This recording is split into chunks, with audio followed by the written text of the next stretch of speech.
Hello everyone, I hope you all are doing very well. In this video, we are going to see a simple technique with which you can create or make the group chats in Telegram. So you can create your own group and add your friends there.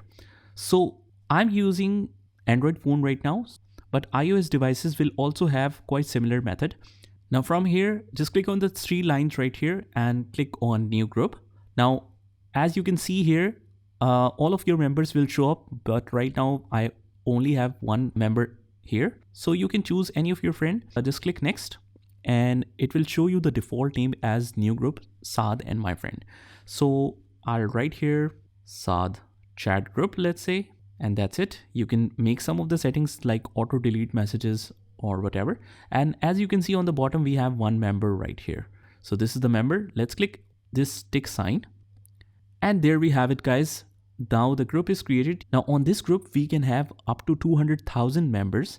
We will have the chat history. We can also use the public links such as t.me/title, whatever title you want to mention, and admins with different rights. So that's a great way to have conversation with much broader audience. So I hope you found this video helpful, and if you did, hit the like button, subscribe to our channel. Also, if you want to learn more about the Telegram, you can join the playlist link in the description, and I'll see you there.